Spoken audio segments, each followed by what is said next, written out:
شهر رمضان الذي أنزل فيه القرآن هدى للناس وبينات من الهدى والفرقان. السلام عليكم ورحمة الله وبركاته. الحمد لله رب العالمين والصلاة والسلام على أشرف الأنبياء والمرسلين وعلى آله وصحبه أجمعين ومن تبعهم بإحسان إلى يوم الدين. أما بعد. معزز سامعین، اللہ رب العالمین کے احسان و فضل و کرم سے الحمدللہ آج کا 12واں روزہ ہم نے مکمل کر لیا اور 13ویں تراویح بھی مکمل کر لی. اللہ رب العالمین سے دعا ہے کہ مالک و مولا ہماری ان عبادتوں کو قبول بھی فرمائے، آمین. معزز سامعین، 13ویں پارے میں ویسے تو بہت ساری باتیں ہماری ہدایت کے لیے اللہ نے نازل فرمائی ہیں. میں مختصر سا خلاصے کے طور پر چند ایک نکات آپ کے سامنے رکھنا چاہوں گا.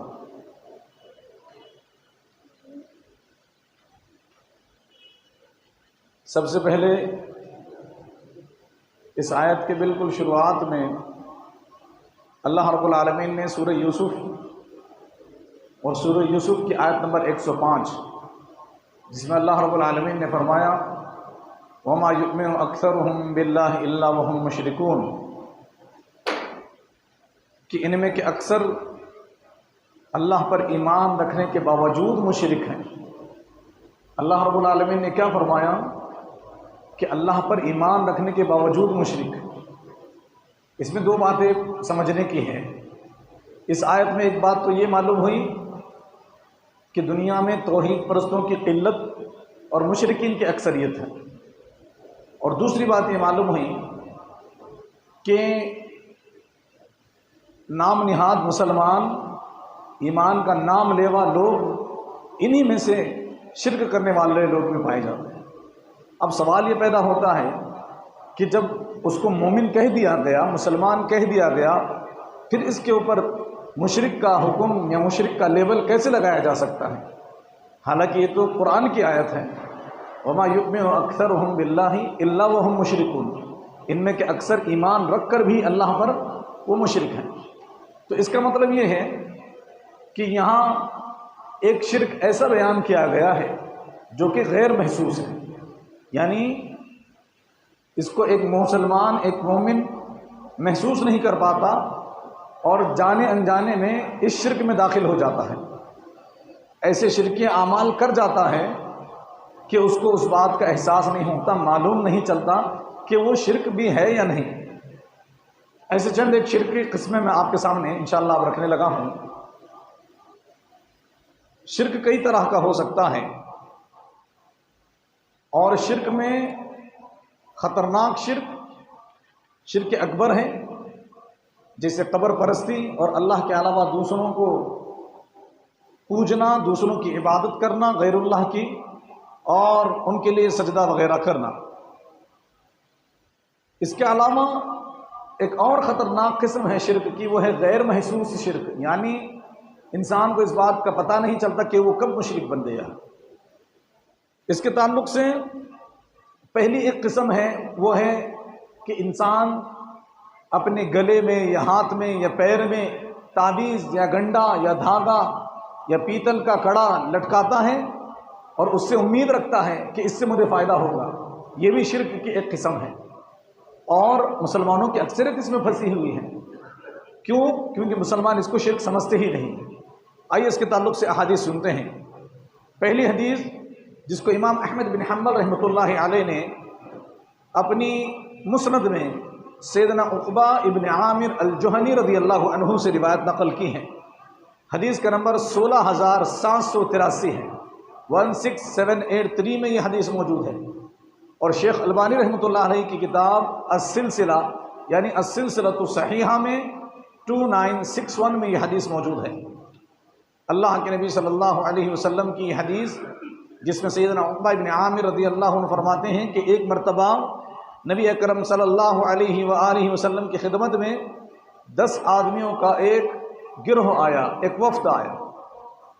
10 آدمی آئے تھے اللہ کے نبی صلی اللہ علیہ وسلم کے پاس، اور نبی صلی اللہ علیہ وسلم نے ان میں سے 9 آدمیوں سے بیعت لے لی، عہد لے لیا، ایک آدمی کو اللہ کے نبی صلی اللہ علیہ وسلم نے چھوڑ دیا، ایک آدمی سے اپنا ہاتھ روک لیا۔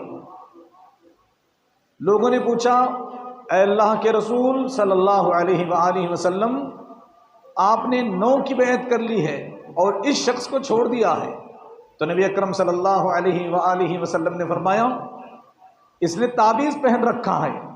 یہ سن کر اس نے گریبان میں، معلوم یہ ہوا کہ وہ گلے میں پہنا ہوا تھا، اس نے گریبان میں ہاتھ ڈال کر کے اس تعویذ کو ٹکڑے ٹکڑے کر دیا، اور نبی صلی اللہ علیہ وسلم نے اس سے پھر بیعت لے لی اور فرمایا جو شخص تعویذ لٹکاتا ہے وہ شرک کرتا ہے۔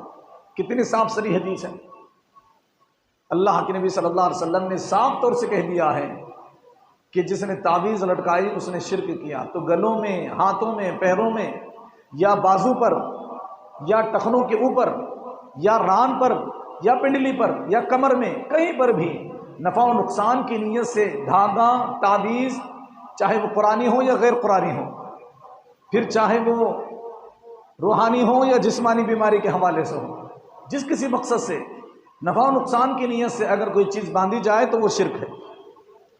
ایک دوسری حدیث سنتے ہیں جس کو شیخ البانی رحمۃ اللہ علیہ نے اپنی السلسلۃ الصحیحہ میں سیدنا عبداللہ بن مسعود رضی اللہ عنہ سے روایت نقل کی ہیں۔ حدیث کا نمبر 2817 ہے، 2817 میں یہ حدیث موجود ہے۔ قیس ابن سکن اسدی سے مروی ہے، وہ کہتے ہیں کہ عبداللہ بن مسعود رضی اللہ عنہ اپنی بیوی کے پاس آئے تو انہوں نے کسی بیماری کی وجہ سے دھاگا باندھا ہوا تھا۔ کنہوں نے؟ ابن مسعود رضی اللہ عنہ کی بیوی نے۔ تو عبداللہ ابن مسعود رضی اللہ عنہ نے سختی سے اسے کاٹ دیا، غصے میں بھی تھے اور اسے کاٹ کر کے پھینک دیا۔ پھر کہنے لگے کہ ابن مسعود یعنی عبداللہ ابن مسعود رضی اللہ عنہ کی آل یعنی ان کا خاندان شرک سے بری ہیں، اور کہنے لگے نبی اکرم صلی اللہ علیہ وسلم کی جو باتیں مجھے یاد ہیں ان میں سے یہ بھی ہیں کہ شرک یا دم، تعویذ اور دھاگا یہ شرک ہیں، ایسی تعویذ، ایسی چیزیں لٹکانا یہ شرک ہے، اور یہ حدیث السلسلۃ الصحیحہ میں بھی موجود ہے۔ اسی طرح سے ایک اور حدیث ہے غیر محسوس شرک کے حوالے سے، یعنی تعویذ گنڈوں کے حوالے سے، جو مسند احمد میں ہے۔ سیدنا عبداللہ ابن مسعود رضی اللہ عنہ راوی حدیث ہیں، اور حدیث کا نمبر 3433 ہے، 3433 میں حدیث موجود ہے۔ برائے مہربانی خصوصاً خواتین سے میری گزارش ہے کہ اس حدیث کو ذرا غور سے سنیے گا۔ سیدنا عبداللہ ابن مسعود رضی اللہ عنہ کی زوجہ محترمہ وہ کہتی ہیں کہ عبداللہ ابن مسعود رضی اللہ عنہ جب کسی کام سے آتے تو دروازے پر رک کر کھانستے تاکہ گھر کے اندر جو لوگ ہیں ان کو پتہ چل جائے کہ ابن مسعود آئے ہیں، اچانک نہیں آتے تھے۔ وہ کہتے ہیں اور وہ اس چیز کو ناپسند سمجھتے تھے کہ اچانک ہم پر داخل ہو جائیں اور ان کے سامنے کوئی ایسی چیز آ جائے جو انہیں پسند نہیں، اس لیے کھانس کر کے آتے تھے۔ ایک دن حسب معمول وہ آئے اور دروازے پر رک کر کھانسے۔ اس وقت میرے پاس ایک بڑھیا بیٹھی ہوئی تھی جو مجھے سرخ بادہ کا دم کر رہی تھی، یعنی ایک بخار جس میں جسم پر لال رنگ کے دانے آ جاتے ہیں۔ تو ان کی بیوی فرماتی ہیں کہ ایک بڑھیا میرے پاس بیٹھی ہوئی تھی اور وہ مجھے جھاڑ پھونک کر رہی تھی، دم کر رہی تھی۔ کس لیے؟ اس بیماری کی وجہ سے۔ کون سی بیماری؟ جو لال رنگ کے داغ اور دانے چھوڑ دیتی ہے۔ فرماتی ہیں اب جب وہ آئے ہیں معمول کے مطابق انہوں نے کھانسا ہے، تو جیسے ہی پتہ چلا کہ عبداللہ ابن مسعود رضی اللہ عنہ آئے ہیں اور گھر میں یہاں پر بڑھیا بھی موجود ہے، تو وہ فرماتی ہیں کہ انہوں نے دیکھا کہ فرماتے ہیں کہ میں نے اسے یعنی اس بڑھیا کو اپنی چارپائی کے نیچے چھپا دیا، کیونکہ عبداللہ ابن مسعود رضی اللہ عنہ کو یہ بات اچھی نہیں لگتی تھی، اس لیے انہوں نے اس بڑھیا کو اپنی چارپائی کے نیچے چھپا دیا۔ ابن مسعود رضی اللہ عنہ اندر آئے اور میرے بازو میں بیٹھ گئے انہوں نے دیکھا کہ میری گردن میں ایک دھاگا لٹکا ہوا ہے، میری گردن میں ایک دھاگا لٹکا ہوا ہے۔ عبداللہ ابن مسعود رضی اللہ عنہ نے اسے پکڑ کر توڑ دیا اور فرمایا ابن مسعود کے گھر والے شرک سے بیزار ہیں۔ میں نے نبی اکرم صلی اللہ علیہ وسلم کو یہ فرماتے ہوئے سنا ہے کہ جھاڑ پھونک، تعویذ گنڈے سب شرک ہیں۔ جھاڑ پھونک سے مراد شرکیہ جھاڑ پھونک، قرآنی جھاڑ پھونک تو جائز ہے، قرآن کے ذریعے علاج کیا جا سکتا ہے، ان چیزوں سے علاج نہیں کیا جا سکتا جن سے شرک صادر ہوتا ہے۔ تو فرماتے ہیں کہ میں نے کہا کہ اس پر میرے لیے دم کیا گیا ہے۔ وہ دھاگا جو انہوں نے گلے میں پہنا تھا عبداللہ ابن مسعود رضی اللہ عنہ نے توڑ دیا اور کہا کہ یہ شرک ہے اور میرا گھر اس شرک سے بیزار اور پاک ہے۔ تو ان کی بیوی نے کہا کہ اس دھاگے پر میرے لیے دم کیا گیا ہے، پھونک ماری گئی ہے۔ اور پھر عبداللہ ابن مسعود رضی اللہ عنہ کے سامنے انہوں نے بات کی تو پھر فرماتے ہیں کہ عبداللہ ابن مسعود رضی اللہ عنہ نے فرمایا یہ سب شرک ہیں، تعویذ گنڈے سب شرک ہیں۔ میں نے کہا یہ آپ کیا کہہ رہے ہیں؟ غور سے سنیے گا، یہاں سے اہم بات ہے۔ عبداللہ ابن مسعود رضی اللہ عنہ کی بیوی نے ابن مسعود سے کہا کہ یہ آپ کیا کہہ رہے ہیں؟ میری آنکھ بہتی تھی، آنکھوں سے پانی جاتا تھا، میں فلاں یہودی کے پاس جاتی، وہ اس پر دم کرتا تو وہ میری آنکھیں ٹھیک ہو جاتی تھی۔ آج ہمارے پاس یہی شک ہے نا، جب ہم کہتے ہیں کہ شرک ہے، تعویذ گنڈا شرک ہے، پیتل تانبا لکڑی یہ سب شرک ہے لٹکانا، تو لوگ کیا کہتے ہیں؟ آپ اس کو شرک کہتے ہیں، لیکن جب سے ہم نے یہ باندھا ہے، بچوں کو گلوں میں لٹکایا ہے، تب سے ہمارے بچوں کو صحت مل گئی ہے، وہ شفا یاب ہو چکے ہیں۔ تو ان کی بیوی نے بھی بالکل اسی طرح کی بات کہی، کہا کہ مجھے تو اس سے آرام ملا ہے اور آپ کہتے ہیں کہ یہ شرک ہے۔ عبداللہ ابن مسعود رضی اللہ عنہ نے فرمایا یہ شیطانی عمل ہے، شیطان اپنے ہاتھ سے اسے دھساتا تھا آنکھ میں، یا پھر کسی طرح سے شیطان خود یہ کام کرتا تھا، اور جب تم اس پر دم کرواتی تو وہ رک جاتا تھا اور تمہیں ایسا لگتا تھا کہ اب شفا مل گئی۔ کرنے والا بھی شیطان تھا اور منتر بھی تم نے اسی کا پڑھا، تعویذ بھی شرکیہ تعویذ لٹکائی ہے، تو لہٰذا اب شیطان پیچھے ہو گیا، کیونکہ وہ چاہتا ہی ہے کہ تم شرکیہ تعویذ کرو، اس کا نام لو، تو بہرحال وہ باز آ جاتا اور تمہیں یہ لگتا کہ اب مجھے شفا مل گئی ہے، صحت یاب ہو گئی ہے۔ تو معلوم ہی ہوا کہ تعویذ گنڈا جو شرکیہ تعویذ گنڈے ہیں، دھاگے ہیں، یہ پلیتے ہیں جس کے ذریعے سے ہم سمجھتے ہیں کہ شفا مل رہی ہے، اصل میں شفا نہیں مل رہی، شیطان اپنا حملہ روک لیتا ہے، ہم سمجھتے ہیں کہ شفا مل گئی۔ عبداللہ بن مسعود رضی اللہ عنہ نے فرمایا کہ تمہارے لیے تو یہی کافی ہے کہ تم وہ دعا پڑھ لیا کرو جو نبی صلی اللہ علیہ وسلم پڑھتے تھے، اور وہ دعا کیا ہے؟ اللہم رب الناس مذہب البأس اشفی انت الشافی لا شافی الا انت شفاء لا یغادر سقما۔ اور اس کا ترجمہ بھی دیکھیے کتنا اچھا ہے۔ فرمایا اے لوگوں کے رب، اس تکلیف کو دور فرما، مجھے شفا عطا فرما، تو ہی شفا دینے والا ہے، تیرے علاوہ کسی کی شفا کچھ نہیں، ایسی شفا عطا فرما جو بیماری کا نام و نشان بھی نہ چھوڑے، سب ختم کر دے۔ یہ دعا پڑھ لی جائے انشاءاللہ بڑی سے بڑی بیماری اور تکلیف پریشانی دور ہو جاتی ہے۔ لہٰذا بیماری کے وقت ہمیں تعویذ گنڈوں کا سہارا نہیں لینا چاہیے، چاہے کوئی بھی انسان ہمیں یہ کہہ کر کے دے دے کہ تمہیں اس سے شفا مل جائے گی، صحت یاب ہو جاؤ گے، تو یہ بات غلط ہے۔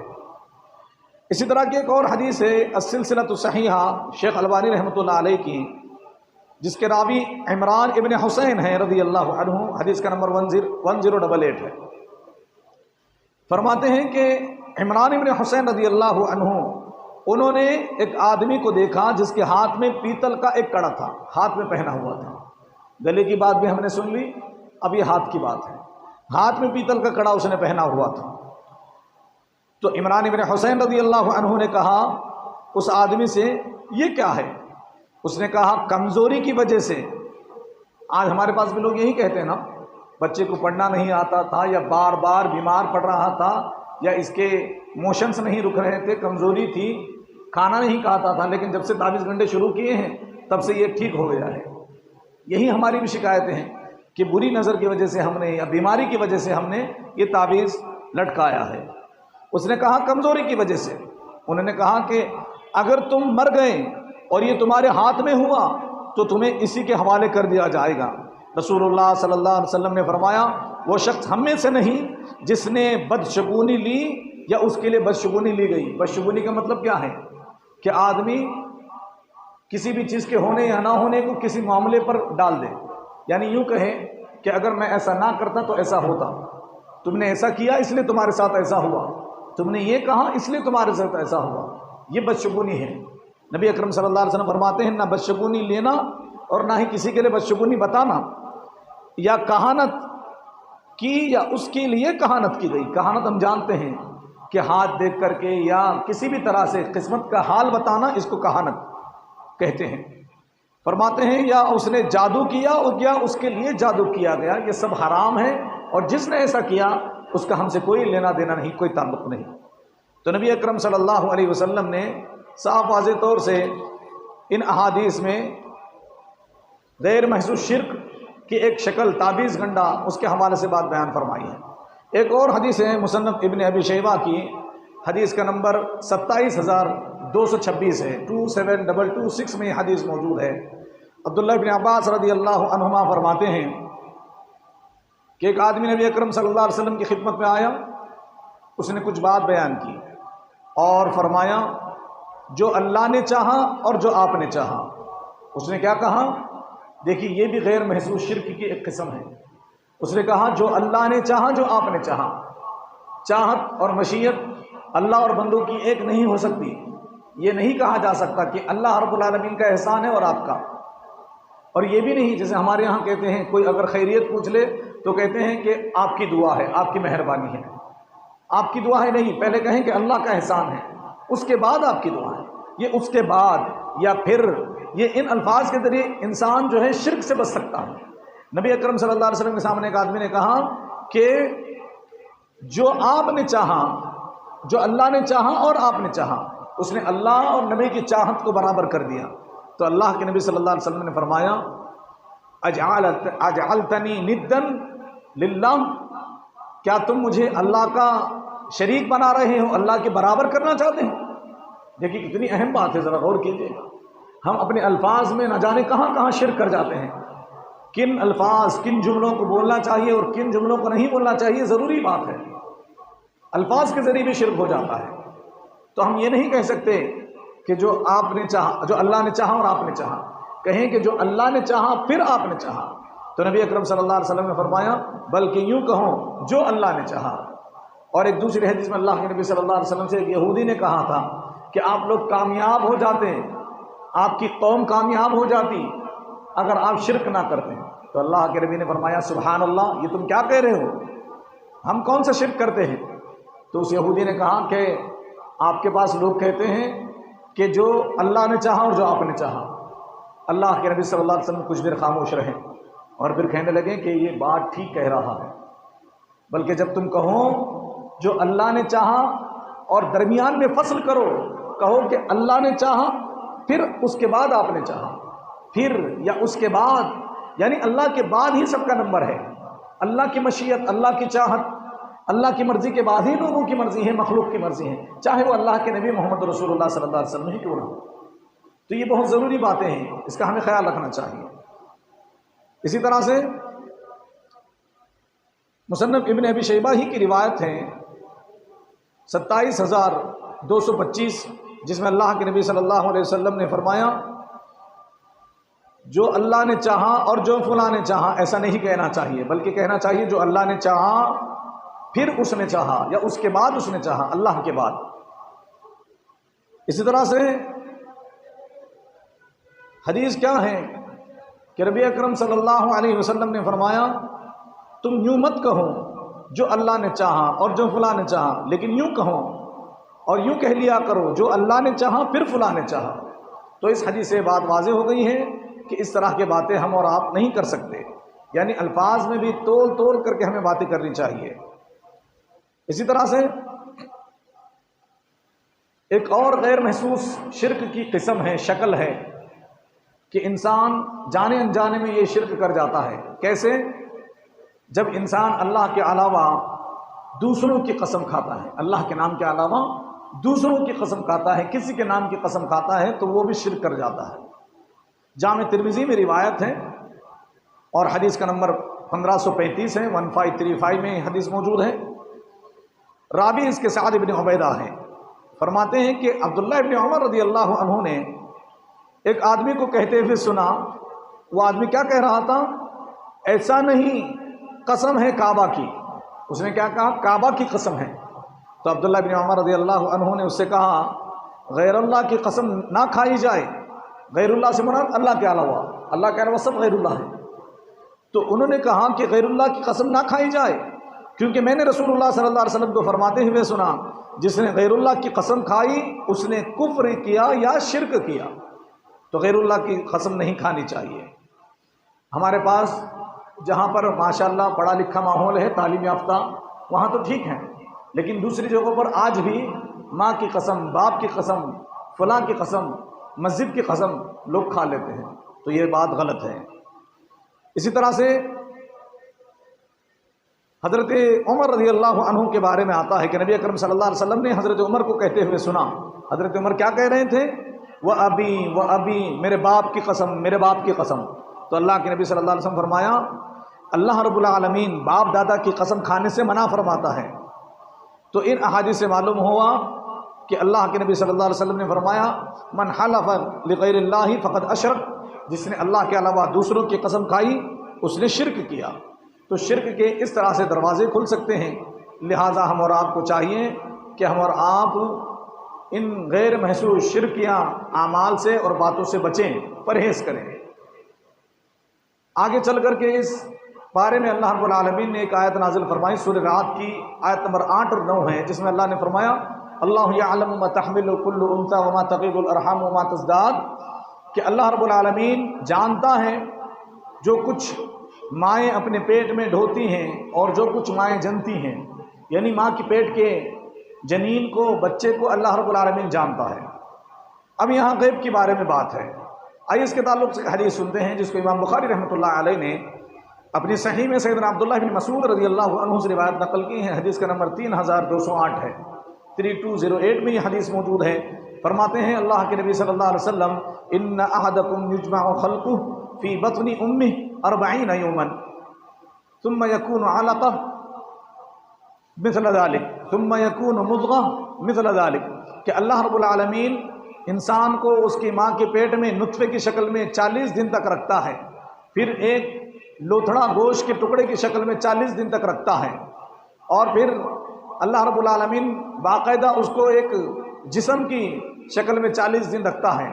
ثم یبعث اللہ ملکا، پھر اللہ رب العالمین ایک فرشتے کو بھیجتا ہے، فیؤمر باربع کلمات، پھر اس فرشتے کو 4 باتوں کا حکم دیا جاتا ہے، ویقال له، اور اس سے کہا جاتا ہے اکتب عملہ، یہ جو بچہ ماں کے پیٹ میں پل بڑھ رہا ہے اس کا عمل لکھو، ورزقہ، اس کا رزق لکھو، واجلہ، اور اس کی عمر لکھو، وشقی او سعید، اور وہ نیک بخت ہوگا یا بدبخت ہوگا یہ بھی لکھو، ثم ينفخ فیہ الروح، پھر ان 40 دنوں کے بعد اور یہ 4 باتیں لکھنے کے بعد اس میں روح پھونکی جاتی ہیں۔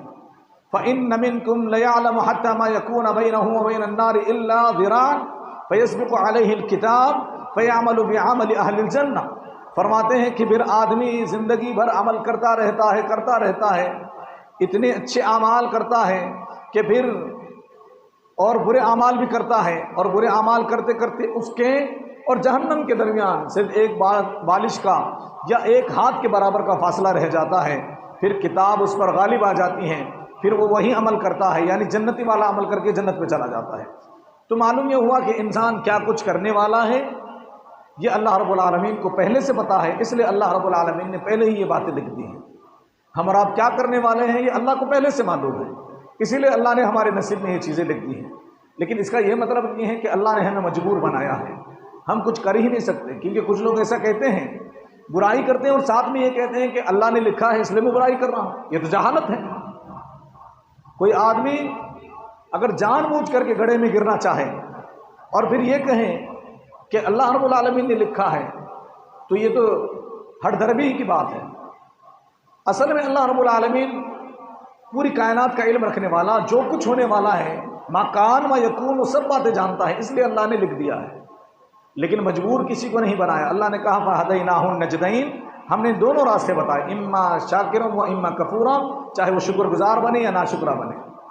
تو انسان کے سامنے اللہ رب العالمین نے ہدایت کے راستے رکھے ہیں، ان ہدایت کے راستوں کو اپنا کر جنت کے راستے پر چل کر کے جنت حاصل کرنے کی کوشش کرے، اور اللہ سے دعا بھی کرے، کیونکہ ہم اور آپ ہماری تقدیر کے بارے میں جانتے نہیں ہیں، لہٰذا ہمارے سامنے تو یہی حل ہے کہ ہم اللہ کی بتائی گئی صحیح راستے پر چلیں، صحیح طریقے پر چلیں، کیونکہ ہمیں تو نہیں معلوم، اللہ کو معلوم ہے، اللہ نے لکھ دیا ہے۔ لہٰذا انسان مجبور نہیں ہے، اور اللہ کو سب کچھ معلوم ہے، اس لیے اللہ رب العالمین نے کب لکھا ہے؟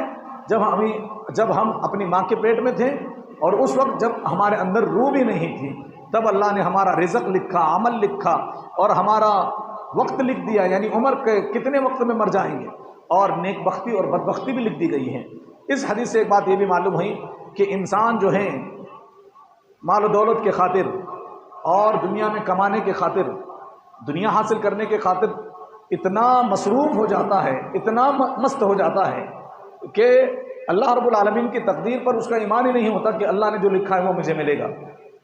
اور اس سے بھی بڑا نقصان یہ ہوتا ہے انسان کے ساتھ کہ انسان جب دنیا کے پیچھے مگن ہو جاتا ہے، بھاگتا اور دوڑتا رہتا ہے، تو پھر اللہ رب العالمین کو وہ بھول جاتا ہے، اللہ کی نافرمانی میں لگ جاتا ہے، اللہ رب العالمین کی حق ادا نہیں کرتا، کیونکہ وہ دنیا میں مست ہے۔ اسے اب اللہ کیسے یاد آئے گا، اللہ کا گھر کیسے یاد آئے گا، اور اس طرح سے مست ہو جاتا ہے۔ تو اس حدیث سے بات معلوم ہوئی کہ انسان چاہے جتنی بھی محنت کر لے، کوشش کر لے، اس کو وہی ملے گا جو اللہ نے لکھا ہے۔ لیکن اب جب یہ بات ہمیں معلوم ہو گئی ہے کہ آخر کار ہم اپنے انجام کو پہنچیں گے، تو کیوں نہ ہم زیادہ وقت اللہ کو دیں، زیادہ وقت عبادتوں میں لگائیں، اللہ کی فرمانبرداری میں لگائیں، کیونکہ نافرمانی میں لگائیں گے تو نقصان تو ویسے بھی ہے، ڈبل نقصان ہو جائے گا۔ لہٰذا ہم اور آپ کو چاہیے کہ ایسی حدیثیں جو تقدیر سے متعلق ہیں ان کو سمجھیں اور اس پر ایمان لائیں۔